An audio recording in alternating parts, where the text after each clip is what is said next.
जो अत्यंत उच्च कुल का और उच्च गुणों वाला सत संस्कारों वाला वर हो, उस चयन करने का मन में संकल्प किया। और इस दृष्टि से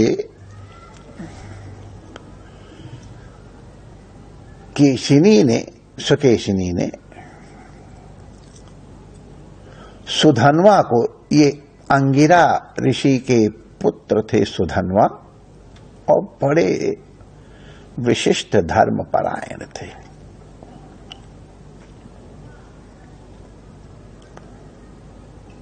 जो ब्राह्मण के सब पवित्र कर्तव्य हैं उन सबको किया, और गायत्री जप तथा अन्य सत्कर्मों के कारण बड़े तेजोमय वपु वाले थे। धन यद्यपि नहीं था, लेकिन अध्यात्म धन से वो बहुत धनवान थे। सत्कुल में हमको विवाह करना है, ये सुना तो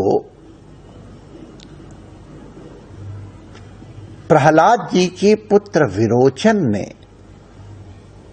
भी प्रस्ताव रखा। जब विरोचन ने विवाह का प्रस्ताव रखा तो उसने कहा कि मैं तो सुधन्वा जी को पति मान चुकी हूं, अभी मैंने विचार किया है, माना तो नहीं, तो मुझे सत्कुल का ही वर चाहिए। तो मैं प्रहलाद का पुत्र हूं। भगवान के जो भक्त हुए नरसिंह भगवान जिनके लिए अवतरित हुए, और निराक्षस इतने संपन्न हैं, और मैंने अपना आचरण बहुत पवित्र रखा है। इंद्र और विरोचन संवाद बड़ा प्रसिद्ध है, मैंने इतने अधिक गुणी थे वो। तो केशिनी ने या सुकेशिनी ने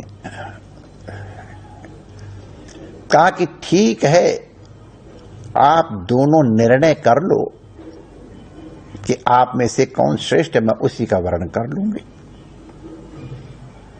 कल स्वयंवर है, आप लोग कल आ जाइए, निर्णय कर लीजिए। अब होने की बात है, और विरोचन पहले पहुंच गए, तो उनको आसन दे दिया गया। पीछे से सुधन्वा आए, तो विरोचन ने शिष्टाचार किया, आओ हम लोग बैठ जाए। एक तरफ सर गए, आदर किया, आओ आप भी आ जाओ। माने मन के अंदर द्वेष नहीं है कि ये मेरा प्रतिद्वंदी है। यही पशु में और मनुष्य में अंतर है। पशुओं में जब प्रतिद्वंदिता होती है इस विषय की, तो बड़ी भयंकर होती है, खूना खच्चर हो जाता है, कभी कभी तो एक आध की मृत्यु भी हो जाती है। लेकिन विरोचन ने कहा, आओ परिश्रेष्ठ आओ। तो सुधन्वा कहता है, मैं तुम्हारे साथ बराबर आसन पे कैसे बैठ जाऊंगा? सम आसन में तो पिता पुत्र बैठते हैं, भाई भाई बैठते हैं, एक उसके स्तर के लोग बैठते हैं।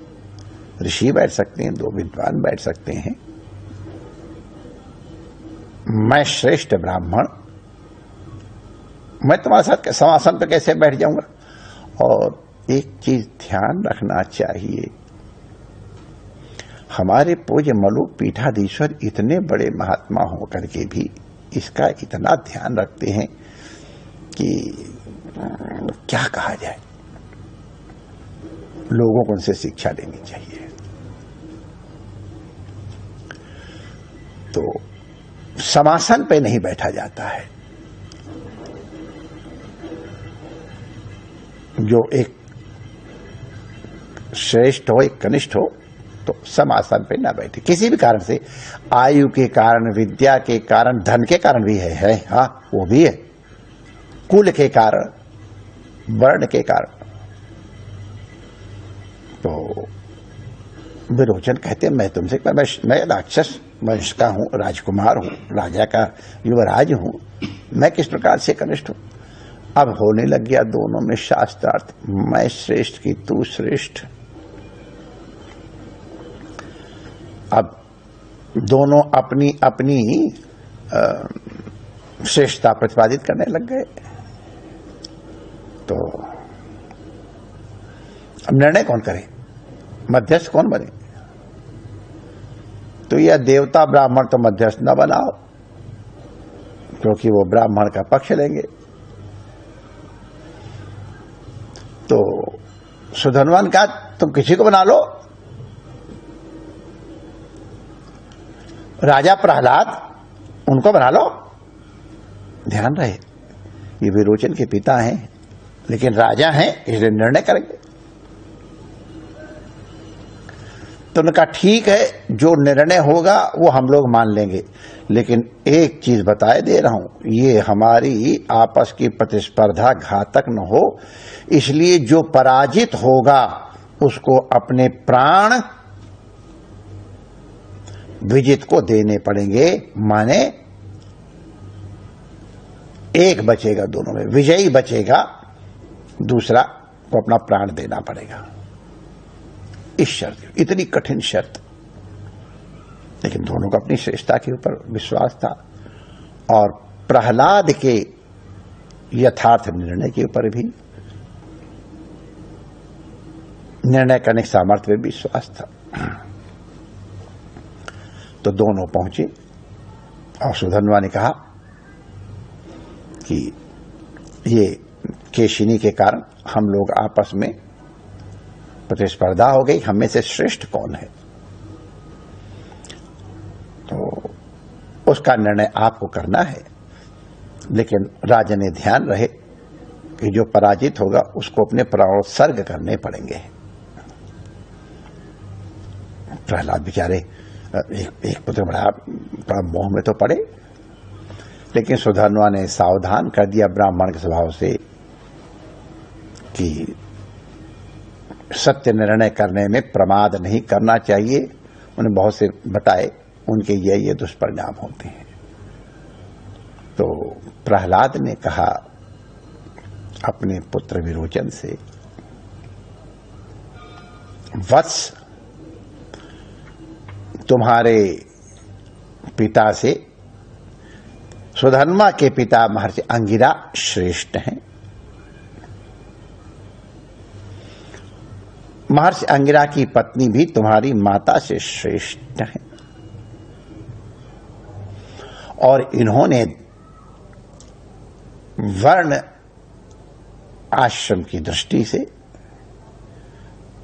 अपने आचरणों के कारण सुधन्वा भी तुमसे श्रेष्ठ है।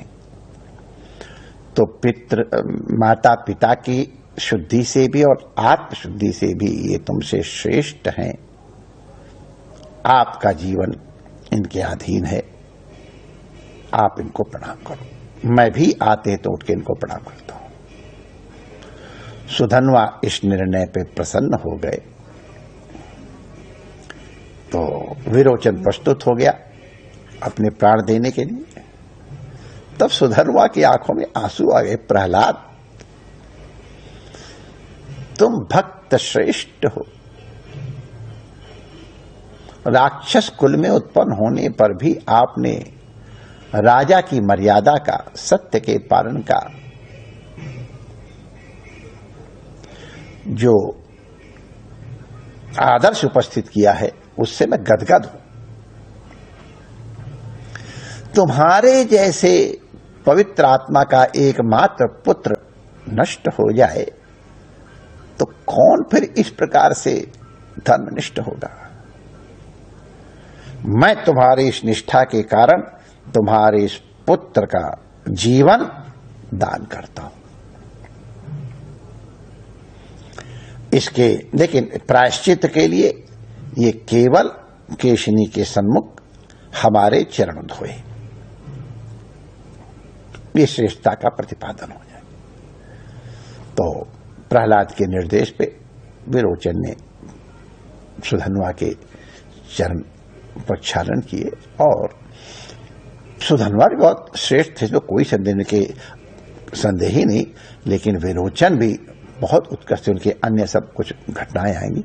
यहां एक आध चीज हम लोग विचार कर लें, केशिनी सुंदर है, बड़े बड़े राजकुमार उसको चाहते हैं, प्रहलाद का पुत्र मांग रहा है हाथ, लेकिन उसने धन ऐश्वर्य आदि लौकिक उपलब्धियों की अपेक्षा नहीं की। सत्कुल को, सदाचरण को, सत्पुरुष को चुनाव किया।